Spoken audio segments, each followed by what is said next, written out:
The Analects of Confucius, Chapter 7. 7.1 The Master said, I transmit, not innovate. Trusting and loving the ancients, I privately compare myself to old Peng. 7.2 The Master said, silent comprehension, studying without tiring, teaching without wearying, these come naturally to me. 7.3 The Master said, virtue uncultivated, learning unexamined, justice heard but unfollowed, faults unrectified, these trouble me. 7.4 In leisure, the Master was relaxed and content. 7.5 The Master sighed, how I decline! Long have I ceased dreaming of the Duke of Zhou. 7.6 The Master said, aim for the way, hold fast to virtue, rely on humaneness, find ease in the arts. 7.7 The Master said, from those offering but dried meat upward, I have never withheld teaching. 7.8 The Master said, I guide only the eager, enlighten only the perplexed. If shown one corner, he cannot infer the other three, I do not repeat. 7.9 Dining beside mourners, he never ate his fill.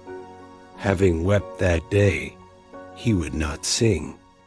7.11 To Yan Yuan, the Master said, employed act, unemployed withdraw. Only you and I achieve this. Zilu asked, whom would you take to command armies? The Master said, not one who fights tigers barehanded or crosses rivers recklessly, welcoming death. I choose the cautious planner who completes tasks.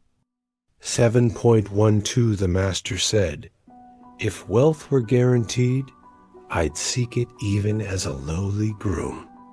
Since it is not, I follow my heart's calling.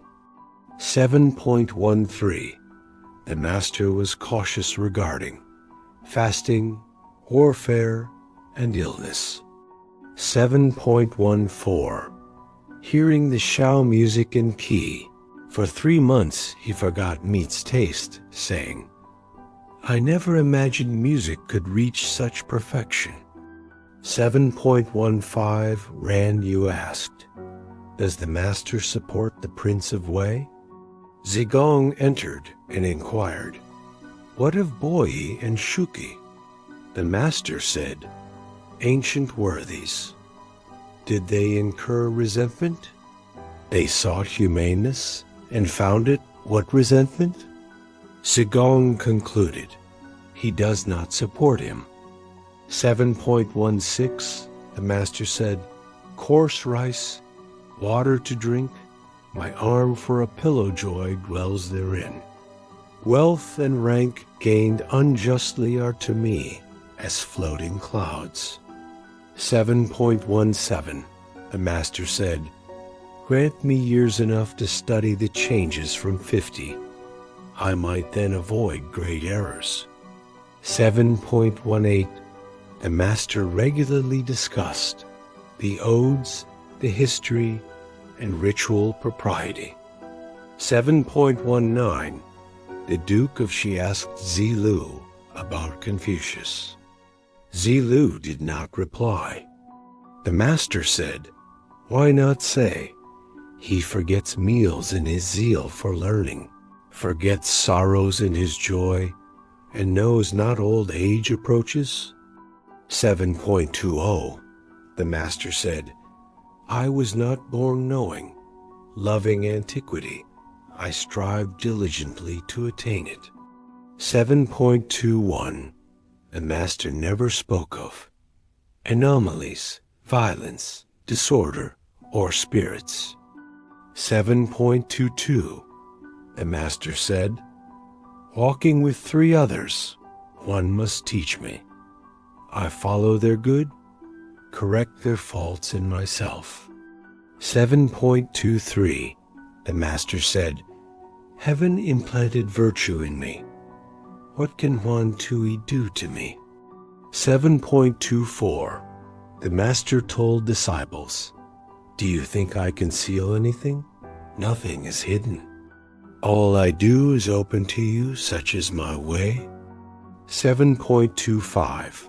The Master taught 4 things: culture, conduct, loyalty, and trustworthiness. 7.26. The Master said, Sages I have not met, meeting a noble person would suffice. Truly good men I have not met, meeting the steadfast would suffice.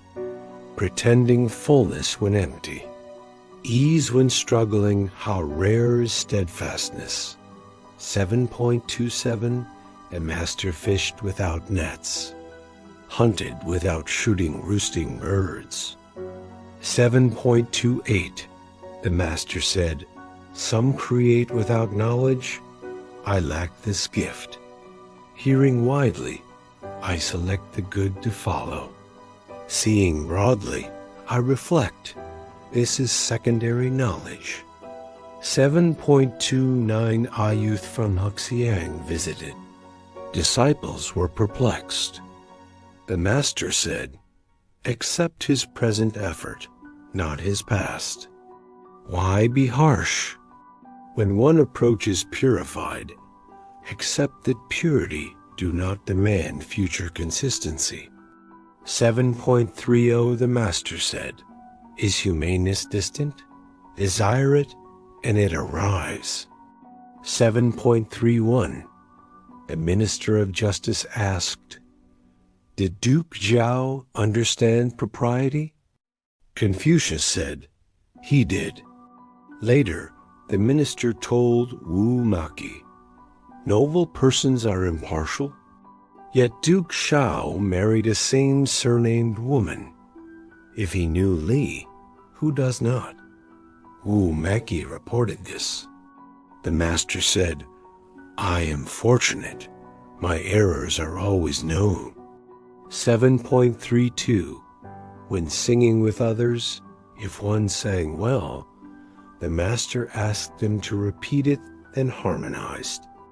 7.33.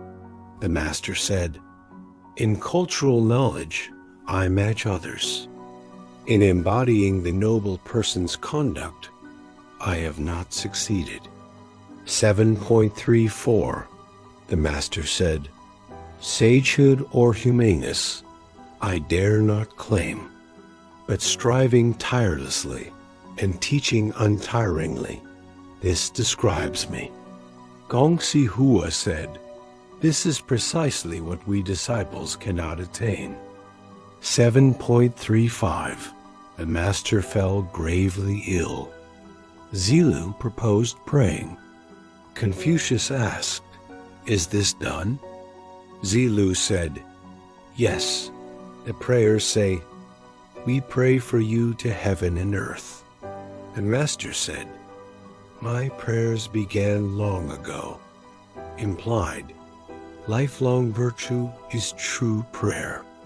7.36. The Master said, Extravagance breeds arrogance. Thrift breeds rigidity. Better rigid than arrogant. 7.37.